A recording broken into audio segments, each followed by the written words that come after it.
अंधेरा। पूरी दुनिया अंधेरे में डूबी हुई थी। न सूरज, न चांद, बस आसमान में एक लाल चमकती हुई लाइन, जैसे किसी ने पूरी रियलिटी को पॉज कर दिया हो। और फिर एक आवाज आई, टाइम खत्म होने वाला है। इस कहानी का एंड आपकी सोच बदल देगा, इसलिए इसे एंड तक जरूर देखना, और अगर नए हो तो सब्सक्राइब करना मत भूलना। साल 2098। दुनिया के हर इंसान के हाथ पर एक डिजिटल टाइमर लगा था, एक काउंटडाउन। जब टाइमर 0 होता, इंसान गायब हो जाता। ना मौत, ना बॉडी, बस वैनिश। आरव 22 साल का था। उसके टाइमर पर लिखा था 18 दिन, सिर्फ 18 दिन। पूरी दुनिया में डर था। लोग रो रहे थे, साइंटिस्ट्स कंफ्यूज थे, सरकारें हेल्पलेस थी। लेकिन एक अजीब बात थी, कुछ लोगों का टाइमर रीसेट हो रहा था। आरव ने नोटिस किया, उसके पड़ोस में एक 75 साल की बुजुर्ग औरत थी। उनका टाइमर 2 दिन पर आया और अचानक 365 दिन हो गया। कैसे? आरव ने उनसे पूछा। उन्होंने सिर्फ इतना कहा, तुम गलत जगह देख रहे हो। अजीब जवाब, रहस्यमय। लेकिन आरव के पास समय कम था। उसने रिसर्च शुरू की। इंटरनेट थ्योरी से भरा हुआ था, एलियंस, सरकारी एक्सपेरिमेंट, भगवान की सजा। लेकिन फिर उसे एक पैटर्न दिखा। जिन लोगों का टाइमर रीसेट हुआ, उन्होंने आखिरी समय में किसी के लिए कुछ बड़ा किया था।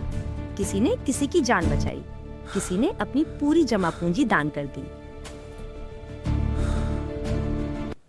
किसी ने सालों पुरानी दुश्मनी खत्म कर दी। क्या ये सिर्फ इत्तेफाक था? आरव का टाइमर 7 दिन। उसने टेस्ट करने का सोचा। अगले दिन उसने ब्लड डोनेट किया। कोई बदलाव नहीं। उसने एक गरीब को खाना खिलाया। कोई बदलाव नहीं। गुस्सा, डर, निराशा। टाइमर 3 दिन।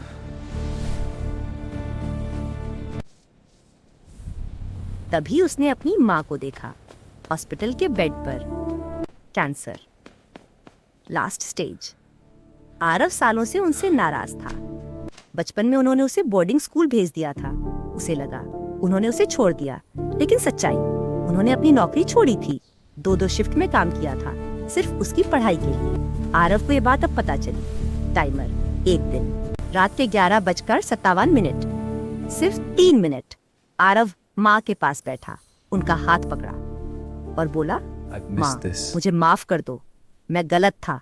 माँ की आंखों में आंसू थे। उन्होंने धीरे से कहा, मैंने तुम्हें कभी छोड़ा ही नहीं, मैं हमेशा तुमसे प्यार करती थी। टाइमर 0 0 0 0 1 0 9 8। आरव ने जिंदगी का सबसे बड़ा फैसला लिया। उसने अपनी प्रॉपर्टी के पेपर्स निकाले, अपनी पूरी इनहेरिटेंस, सब कैंसर पेशेंट्स की चैरिटी में ट्रांसफर कर दिया। टाइमर 0 0 0 0 0 3 2 1। खामोशी। लेकिन वो गायब नहीं हुआ। टाइमर ब्लिंक हुआ। 3650 दिन, 10 साल।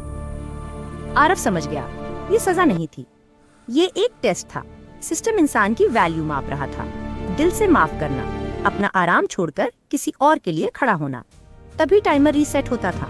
आरव ने माँ को देखा, इस बार बिना गुस्से के, सिर्फ कृतज्ञता के साथ। और उस पल उसने समझ लिया, जिंदगी की लंबाई हमारे हाथ में नहीं होती, लेकिन उसकी गहराई, वो पूरी तरह हमारे हाथ में है।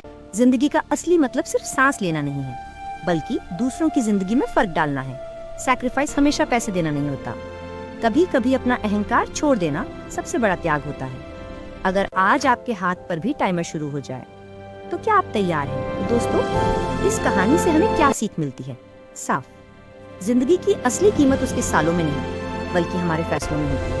हम कितना कमाते हैं ये मायने नहीं रखता, हम कितना देते हैं वो मायने रखता है। आज ही सोचिए, अगर आपके पास सिर्फ 7 दिन हो, तो आप क्या अलग करेंगे? अगर ये कहानी आपको छू गई हो, तो लाइक जरूर करें, अपने दोस्तों के साथ शेयर करें, और ऐसे ही दिल छू लेने वाली कहानियों के लिए चैनल को सब्सक्राइब करना बिल्कुल मत भूलिए। मिलते हैं अगली रहस्यमयी कहानी में।